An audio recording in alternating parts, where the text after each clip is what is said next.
की चैतन्य सृष्टी सत्वगुणातनं आली, सूक्ष्म सृष्टी रजगुणातनं आली आणि जड सृष्टी तमगुणातनं आली. म्हणजे ही प्रकृती रुक्मरंगाची त्रिवर्णी झाली, 3 गुणाची. म्हणून आपल्यामध्येही जडभाग तमातून आला. हा जड आपण दिसायलोत ना, हा तम भाग आहे. आतमध्ये सगळं वळवळ वळवळ चालू आहे, व्हायब्रेशन चालू आहे, हे रजोगुण आहे. आणि चेतन भाग आहे, मन, जीव, प्राण, हा सत्व भाग आहे. पण मन मात्र म्हटलंय रजोगुण आहे. पण अतींद्रिय शक्ती आतमधली जी प्राणशक्ती आहे ही आपण धरूया जीवशक्ती, ही सत्वगुणी आहे. सत्वगुण, तमोगुण, रजोगुण तिन्ही आपल्यामध्ये आले. आता जर तिन्हीही ब्रह्मांड निर्माण करण्याकरिता सत्वगुण, रजोगुण, तमोगुण ह्या मूळ प्रकृतीने धारण केले, आपल्यामध्ये देखील 3 गुण आलेले असतील, तर रजोगुण म्हणजे चळवळ्या, वळवळ्या, मन एका क्षणात बरोबर राहत नाही, प्राण हालतोय, प्राण जातोय येतोय, खाली वाहतोय, आहे की नाही, निरंतर गतिवंत आहे, सृष्टी गतिवंत आहे, आपले परमाणु परमाणु गतिवंत आहे, म्हणजे रजोगुण आहे. म्हणजे रजोगुण आहे तर कर्म आहे, तमोगुण आहे तर कर्म आहे, गती आहे तिथे कर्म आहे. मग सुटलं काय तुमचं? पहा, म्हणजे त्रिगुणात्मक प्रकृतीच्या अधीन जर तुम्ही असाल, म्हणजे मायेच्या अधीन. माया केव्हा सुटेल? सत्व रज तम ही जी प्रकृती आहे ती सोडून रुक्म रंगात एकदा गेली, तुम्ही सिद्ध पुरुष झाले की मूळ शक्तीच्या ताब्यात जाता तुम्ही. समर्था शक्ती. भगवान मायेच्या अधीन नाहीत, मायेच्या अधीन नाहीत, आपण मायेच्या अधीन आहेत. आणि मायातीत व्हायचं म्हणजे 2 गुण संपले पाहिजेत आपले, तमोगुण आणि रजोगुण. समर्था शक्ती भगवंताची, कर्तुमा कर्तुम. माया त्रिगुणावेष्टित. म्हणून मूळ प्रकृतीच्या अधीन जर आपण असू तर कर्म सुटलं कुठे? ब्रह्मांड गरगरतंय, प्रत्येक वस्तू गरगरते, आपले परमाणु परमाणु गरगरत आहेत, कुठे? मग कर्म काय सुटलं? जव प्रकृतीचे अधिष्ठान, जोपर्यंत देहात अतींद्रिय देवात्म शक्तीचा अधिवास आहे. पण ही प्रकृती कोणती? हालचाल करणारी, गतिवंत देणारी, त्रिगुणात्मक गुणाधीन असलेली. तोपर्यंत मी कर्म टाकतो, मी कर्म करतो, हे बोलणे मूर्खपणाचे आहे. मी कर्म सोडलं आणि मी कर्म धरलं, हे मूर्खपणाचं आहे. कारण प्रकृतीनं सोडलेलं नाही. कारण की शरीराच्या जेवढ्या हालचाली होतात तेवढ्या त्या स्वभावतः गुणाच्या स्वाधीन असतात. तुमच्या हालचाली होतात, आपल्या हालचाली होतात, आपल्यामध्ये कोणता गुण जास्त कमी आहे त्याच्यावर ते अवलंबून आहेत.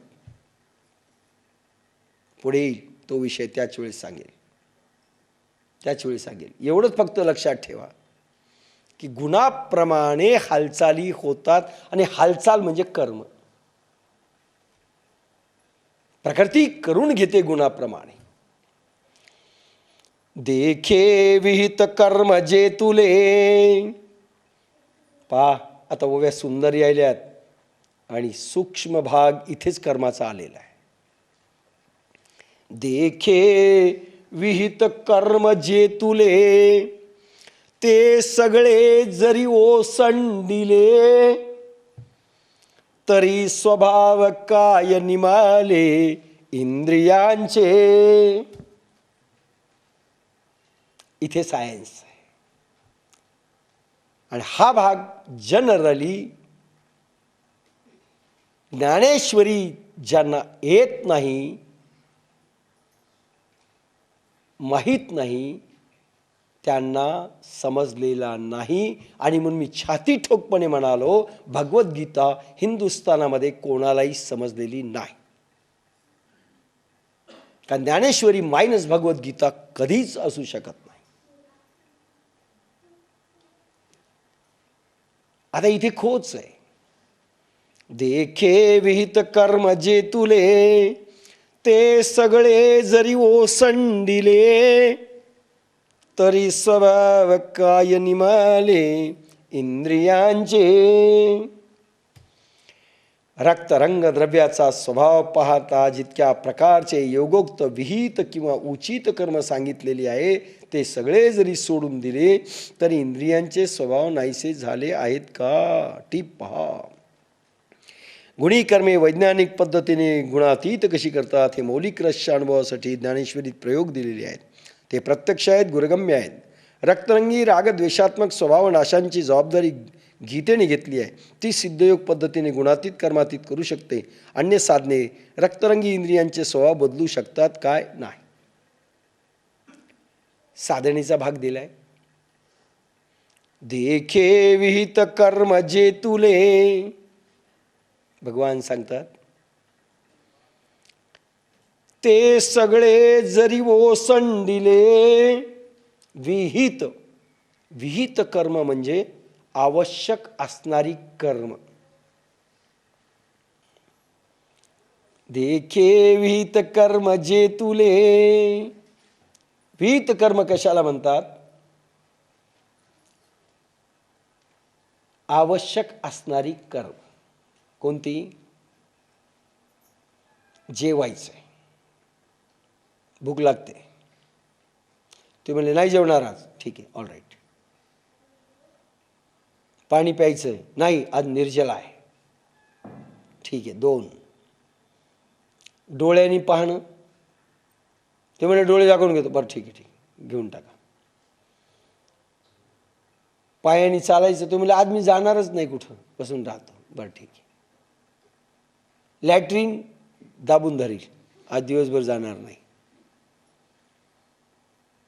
लघवी पाणीच प्यायचं नाही तर येईल कशी, बरं ठीक आहे.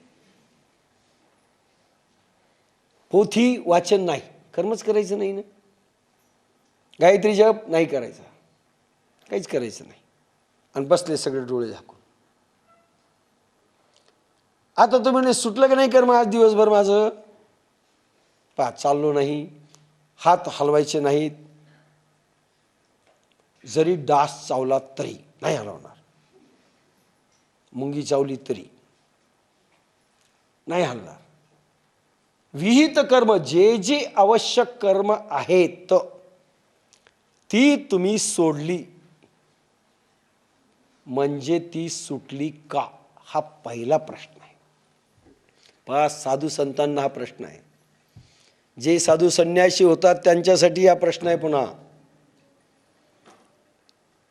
ती सुटली का? विहित कर्म, आवश्यक असणारी कर्म तुम्ही समजा सोडली, म्हणले आम्ही सोडली.